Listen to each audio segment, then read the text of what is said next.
Hi guys, this is Mrs. Lamb, and today I'm going to teach you about saving your money. And this particular presentation will prepare you to be able to play a review game, either financial football or financial soccer.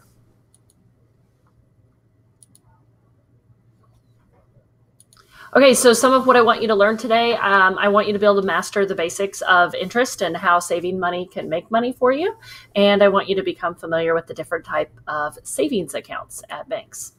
So why should you save money? Well, for one thing, you might want to save for just a very specific short-term goal. Like you want to buy something new. Maybe you want a drone, maybe you want a bike. You have something in mind that you're saving for. You also want to save money for the unexpected, especially when you're an adult. You want to have money set aside in case something happens. That way you can be prepared.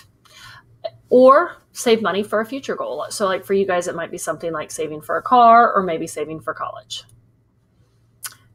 Experts say you should save at least 10% of your money. And again, you should save for emergencies. If you're an adult, you probably want to have an emergency fund that has between 3 and 6 months worth of living expenses. So the best way to save is when you get your money, pay yourself first. Put money aside and make sure that that's the first thing you do is put it in savings. Because if you try to just spend money and see if you have any left over to save, it's basically not going to happen. One way to save money is to control your spending. So the less you spend, the more you'll have to save. So maybe thinking of some ways that you can do less expensive things for entertainment will help you to save money. Okay, so where should you put your money when you save it? You could put it in a coin jar for just some loose change. You could put it in a piggy bank. But the truth is, if you have very much money at all to save, you're going to want to go ahead and open a bank account. In a savings account, the word principal refers to the amount of money that you first deposit into your account. That's what you start off with. Withdrawal is when you take money out. Deposit is when you add money to your account. The big difference between saving money at home versus like in a jar versus putting it in a savings account is interest. Interest is how much money the bank pays you for leaving it in your savings account. So the bank basically pays you to loan them your money and you make money off of that. Whereas if you just keep it at home, you don't necessarily, you don't make any money off of that because no one's paying you interest. The interest rate is calculated as a percentage of your principal. A lot of times interest rate is referred to as APR, which stands for annual percentage rate. And you basically just take your principal, the amount of money you start with, multiply it by the interest rate, and that's going to be a decimal. So if it's 5%, like I'm showing here, you'll use the decimal 0.05 to represent 5%. And then multiplied by how long, like how many years you're leaving it in that account. So if you start out with 1,000 at a 5% interest rate, for 1 year, you're going to earn $50. And the way the percentage to decimal works is if you just think of a regular number, like 5 has an invisible decimal to the right. And anytime you change a percentage to a decimal, you just move the decimal over to the left 2 places. And that creates, if you look where my cursor is, a 0.05. That's the quickest way to do it. Compound interest is a little bit more complicated, but basically it takes the interest you earned from the first year. So using that same scenario, $1,000 times 0.05 for a year will earn you $50 interest. If you don't take any money out, you start off the second year with $1,050 times 5% interest. And this time you earn more because your principal is higher. You have $1,050 for year 2, whereas year 1, you just had 1,000. So you earn more every year, even if you don't add more money to it. Fixed versus variable. Fixed means the interest rate doesn't change. Variable means it does change, and it will fluctuate based on market conditions. So you really don't have any control over that. So they're a little bit more risky. Sometimes you'll make more money. Sometimes you will make less. The rule of 72 helps you to estimate how long it will take your money to double. So for the rule of 72, you would just take the number 72 and you would divide it by your interest rate. Now, you would not use a decimal in this case. So if you have a 5% interest rate, you would take 72 divided by 5, and then whatever that equals would be the number of years that it would take to double your money. So anyway, you would just have to use a calculator, and 72 divided by 5 is about 14 and a half years. And so that's how long it would take to double your money if you didn't add anything to it. So,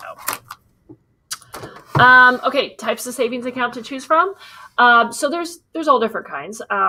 There's a traditional savings account, which is probably going to be what you would have as a kid, a checking account where you can access your money all the time, money market, certificate of deposit, which are called CDs.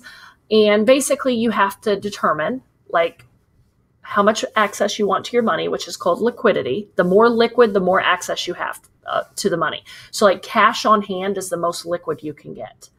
A checking account is probably the next most liquid. You can go to your account as many times as you want with a checking account. A savings account, sometimes a little bit less liquid because maybe the bank only lets you go 3 to 4 times a month to get money out. A CD is the least liquid of all because a lot of times you commit to like maybe a year or 2-year CDs where you promise the bank you won't take your money out, but they'll pay you a higher interest rate for that. So anyway, a traditional savings account or a checking account offers pretty high liquidity where you can get your money out if you need it.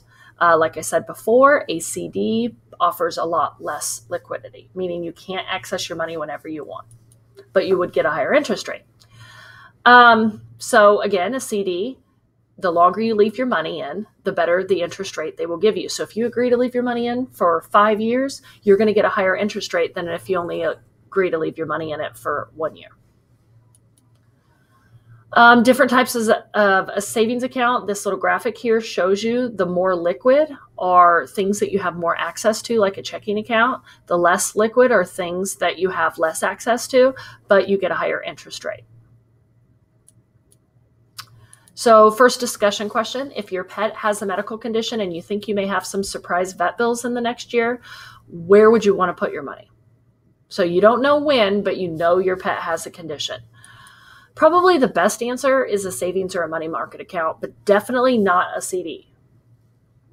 And the reason is you need to have access to your money the second your pet gets sick, and you just don't know in advance when that's going to be. Discussion question 2. How important is the liquidity of your funds in this example with your sick pet?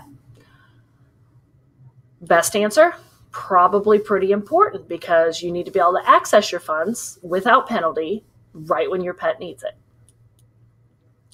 Okay, discussion question 3. If you want to buy a plane ticket to celebrate your grandparents' 50th wedding anniversary in Hawaii in 5 years, where would you want to put your money? So you know 5 years in advance that you need to save up the money, and you want to save up as much as possible. So the best answer would probably be a long-term CD of maybe 5 years because you're going to earn the highest interest rate.